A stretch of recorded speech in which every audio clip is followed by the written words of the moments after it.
Complementary function और particular integral, उसी का ये भी एक क्वेश्चन है। लेकिन इसमें आप देख रहे होंगे कि जो आपको differential equation, partial differential equation given है, उसमें ये जो पार्शियल डेरिवेटिव्स हैं उनके साथ कोफिशिएंट कांस्टेंट नहीं है, वो x और y का फंक्शन है। सिमिलरली यहाँ पर जो सेकेंड ऑर्डर डेरिवेटिव है, partial derivative del square z by del y square, इसका भी कोफिशिएंट कांस्टेंट नहीं है। इसलिए हम इस टाइप के क्वेश्चंस को सॉल्व करने के लिए एक अलग तरीका है, मतलब जो हम मेथड अभी तक यूज कर रहे थे उस मेथड से थोड़ा सा डिफरेंट है। हम इसको एक नए वेरिएबल में चेंज करेंगे जिससे वो ऐसा differential means partial differential equation बन जाएगा जिसमें इन टर्म्स की कोफिशिएंट, पार्शियल डेरिवेटिव्स के कोफिशिएंट कांस्टेंट बन जाएंगे। तब हम उसको फिर से उसी मेथड से सॉल्व करेंगे। सो ये थोड़ा डिफरेंट टाइप का क्वेश्चन है जिसमें कि ये जो पार्शियल डेरिवेटिव्स है इनका कोफिशिएंट कांस्टेंट नहीं है, तो हम इसको रिड्यूस करेंगे इन अ कांस्टेंट कोफिशिएंट। सो कैसे रिड्यूस करेंगे? हम यहाँ पर x, जो स्मॉल x है, उसको एक नया वेरिएबल कैपिटल X की फॉर्म में चेंज कर लेंगे। Means x is equals to e to the power capital X लिखेंगे। सिमिलरली जो y है उसको लिखेंगे e to the power capital Y। जब हम इसको डिफरेंशिएट करेंगे आपको मिलेगा क्या कि x del upon del x जो है वो आपका किसके बराबर है? d के, ठीक है, जो कि आपका वही है del upon del capital X, ठीक है। इसी तरह से जब आप डिफरेंशिएट करेंगे इस y को तो आपको मिलेगा y, this is y, del upon del y की वैल्यू मिलेगी d डैश के इक्वल, जो कि होगा partial differentiation with respect to capital Y। इसी तरह से और आप कंटिन्यू में करेंगे तो आपको मिलेगा क्या? X square del square upon del x square का मान मिल जाएगा d ब्रैकेट में d माइनस 1 के इक्वल, और y square del upon del square upon del y square का मान मिल जाएगा d डैश माइनस 1 के इक्वल। सो ये जब हम सब्स्टिट्यूट करेंगे इस गिवन इक्वेशन में, तब आपको एक partial linear partial differential equation मिलेगा जिसमें ये पार्शियल डेरिवेटिव्स का कोफिशिएंट क्या होगा? कांस्टेंट होगा। सो चलिए हम ये वैल्यूज इस गिवन इक्वेशन में पुट कर देते हैं। ओके, सो हम यहाँ लिख लेते हैं substituting these values in equation number 1 और in given equation 1। so क्या होगा? यहाँ हमें चाहिए x square del square upon del x square की वैल्यू, जो कि यहाँ से आप देख सकते हैं किसके बराबर है? d ब्रैकेट में d माइनस 1, और ये z जो है ये हम यहाँ लिख लेते हैं। Then minus y square del upon del y square, del square upon del y square की वैल्यू क्या है? d dash minus 1 into z। So ये आपका पूरा चेंज हो चुका है। अब x की वैल्यू रखनी है तो वो है e to the power capital x, and y की वैल्यू है e to the power capital y। So अब ये है हमारी linear partial differential equation with constant coefficients. अब इसको सॉल्व करना आपको पता है, जो हम प्रीवियस मेथड यूज कर रहे हैं क्वेश्चंस को सॉल्व करने के लिए, वही मेथड हम यहाँ भी यूज करेंगे। तो सबसे पहले हम इसको सिंप्लीफाई कर लेते हैं। यहाँ पे d square minus d dash square minus d dash into z common निकाल के e to the power x plus y, base same है तो पावर्स ऐड हो जाएंगे। सो ये आ गया हमारा इक्वेशन। इसको सॉल्व करने के लिए आप सबसे पहले लिखेंगे ऑक्सिलरी इक्वेशन, जिससे CF निकलेगा, और फिर निकालेंगे हम PI। सो अब हम लिखेंगे auxiliary equation. Therefore auxiliary equation is, ये होती है auxiliary equation, just you have to put this equal to 0। So ये हो जाएगा d square minus d dash square minus d dash equal to 0। इधर से आप इन दोनों को पहले लिख लीजिए, d square minus d dash square minus d dash equal to 0।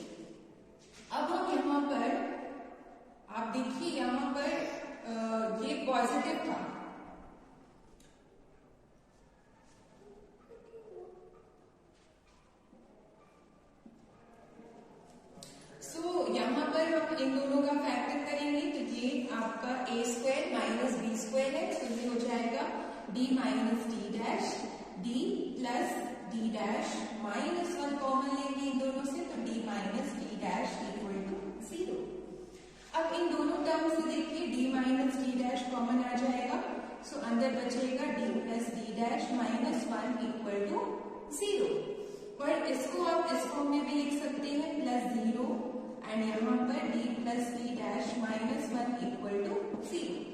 अब इसका CF लिखना, इस टाइप के फैक्टर्स का CF लिखना मैंने आपको ऑलरेडी बताया है, जिसमें मैंने फॉर्मूला बताया था आपको, फिर से बता रहे हैं कि अगर d minus m1 d dash minus alpha 1 d minus m2 d dash minus alpha 2 equal 0, अगर इस फॉर्म में हमारी ऑक्सिलरी इक्वेशन है तो इसका CF कैसे लिखते हैं, e to the power alpha 1x y plus m1x plus e to the power alpha 2x y function of this is phi of phi 1 phi 2 of m2x, ये होता है फॉर्मूला।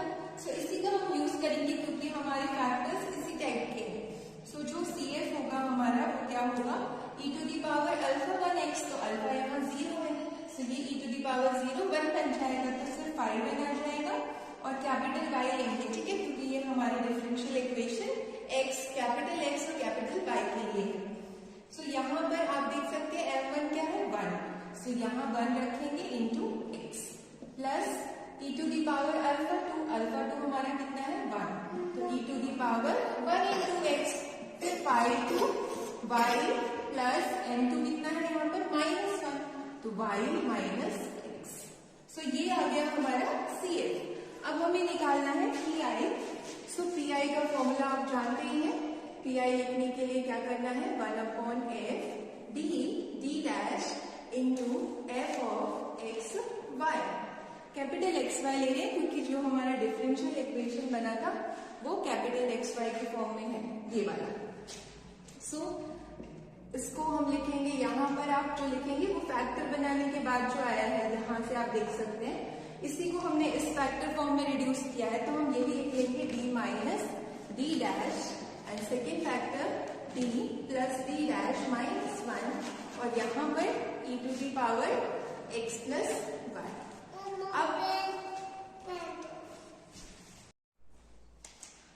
अब हम यहाँ पे एक फॉर्मूला अप्लाई करेंगे PI का, जो कि आप ऑलरेडी पढ़ चुके हैं कि 1/f d डैश, और यहाँ पर हम अगर हमारा फंक्शन ऑफ xy है e to the power ax plus by की फॉर्म में, तो इसको लिखेंगे 1/f d की जगह पे a और y का कोफिशिएंट d डैश के प्लेस पे लिख देते हैं e to the power ax plus by। ये फॉर्मूला हम यहाँ पर यूज करेंगे। आप देख लीजिए यहाँ से a की वैल्यू क्या आ रही है, x का कोफिशिएंट 1 है, सो a हमारा 1 आ रहा है, b कितना है, b मतलब y कोफिशिएंट जो कि 1 है, बोथ आर 1। अब हम d डैश की जगह 1 रखेंगे, d की जगह 1 और d डैश की जगह पे भी 1। यहाँ तो हम रख लेंगे बट यहाँ पॉसिबल नहीं है क्योंकि ये 1 1 रखने से 0 हो रहा है और any number divided by 0 is not defined. So इसलिए हम सिर्फ सेकेंड वाले फैक्टर में ही d और d डैश की वैल्यू रखेंगे, फर्स्ट को ऐसे ही लिखे रहने देंगे, यहाँ रखेंगे 1 और 1।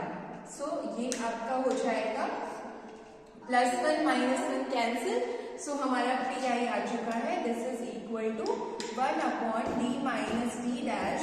ये ऐसे ही रहेगा क्योंकि हमने यहाँ की वैल्यू नहीं रखी। क्यों नहीं रखी, क्योंकि यहाँ ये नॉट डिफाइंड बन रहा है, इस वजह से। अब हम यहाँ अब हम यहाँ पर एक और PI का फॉर्मूला है जो कि है 1/f d dash e to the power ax plus by into v। अगर प्रोडक्ट होता है इसका और इसका, v क्या है, v is a function of x and y, कुछ भी हो सकता है। सो ये इसका आपको क्या करना होता है, e to the power ax plus by और यहाँ 1/f d plus a d dash plus a d dash plus b into v। इस तरह से ये फॉर्मूला चेंज हो जाता है, मीन्स जो e to the power ax plus by है वो आपका डिफरेंशिएशन और इंटीग्रेशन से फ्री होकर बाहर आ जाता है इस फॉर्मूले के थ्रू। एंड d का इंटीग्रेशन डिफरेंशिएशन रह जाता है। एंड यहाँ पर d को d प्लस a में रिप्लेस करते हैं और d डैश को d डैश प्लस d में। सो वही हम यहाँ करेंगे। आपने देखा था a 1 है, b हमारा 1 है, कोफिशिएंट x और y का 1 है। सो हम ये फॉर्मूला लगाएंगे। यहाँ पर b नहीं है हमारे पास तो हम 1 ले लेंगे, क्योंकि 1 तो ऑलरेडी फैक्टर होता है हर नंबर का। सो हम मल्टीप्लाई बाय 1 लिख लेंगे और फिर ये फॉर्मूला लगाएंगे तो ये हमारा फ्री हो जाएगा x प्लस वाई बाहर, और यहाँ पर d की प्लेस पे लिख देंगे d प्लस 1, d डैश की प्लेस पे भी d डैश प्लस 1 इंटू 1। ये 1 आ गया। अब हम क्या करने वाले हैं, यहाँ पर देखिए, इसको सॉल्व करेंगे, माइनस हो जाएगा, ये पॉजिटिव ये नेगेटिव कैंसिल, और यहाँ अब हम यहाँ पर बाइनोमियल थ्योरम लगाएंगे। बाइनोमियल थ्योरम लगाने के लिए सबसे पहले d को कॉमन निकालेंगे इससे, तो जो हमारा d है वो आ जाएगा बाहर 1 अपॉन डी, और यहाँ बन जाएगा 1 minus D dash upon D, ये ठीक है। सो इसको अब हम अबव ऊपर ले जाएंगे, ये b है हमारा 1, इसको ऊपर ले जाएंगे तो ये 1 अपॉन डी, और यहाँ 1 minus D dash upon D का पावर -1 इंटू 1 हो जाएगा। अब हम लगाएंगे बाइनोमियल थ्योरम। बाइनोमियल थ्योरम भी आप सब जानते हैं, ये हम यूज करते हैं इस तरह के 1 plus X to the power n को एक्सपेंड करने के लिए। इसका होता है expansion 1 plus N X plus n minus 1 upon 2 factorial X square plus so on. So ये थ्योरम जब हम यहाँ अप्लाई करेंगे तो ये हो जाएगा 1 अपॉन डी बाहर, और यहाँ पर 1 माइनस इससे इंटू होकर plus D dash upon D minus D dash square upon D square plus so on. इस तरह से एक्सपेंशन हो जाएगा। आप देखिए 1 जब अंदर आएगा तो ये डी डैश मतलब क्या है, differentiation with respect to y, तो 1 का डिफरेंशिएशन 0 हो जाएगा, इधर पे भी 0 हो जाएगा, ओनली ये 1 बचेगा, और ये 1 जब मल्टीप्लाई होगा 1 अपॉन डी से तो ये 1 अपॉन डी इंटू 1 बचेगा। 1 अपॉन डी क्या होता है, this is integration of 1 with respect to x, वो भी कैपिटल X, तो इसका इंटीग्रेशन क्या आ जाएगा, x आ जाएगा, e to the power x plus y। So हमारा ये आ गया Pn। अब दोनों को ऐड करके लिखेंगे तो हमें मिलेगा आंसर। सो अब हम लिखते हैं complete solution of the given differential equation, partial differential equation. So the solution is, solution हमारा कैसे आएगा, z is equals to CF plus PI।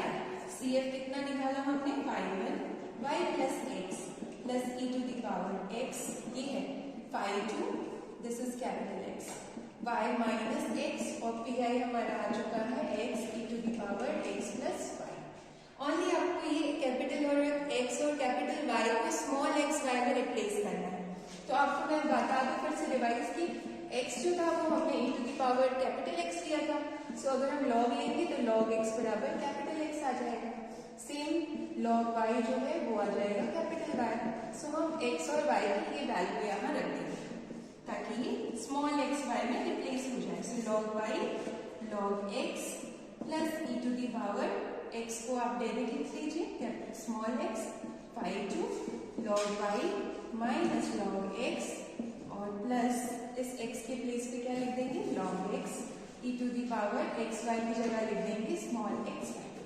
सो ये आ गया हमारा solution of the given partial differential equation. इसको पहले हमने रिड्यूस किया लीनियर पार्शियल डिफरेंशियल इक्वेशन में और फिर सॉल्यूशन निकाला।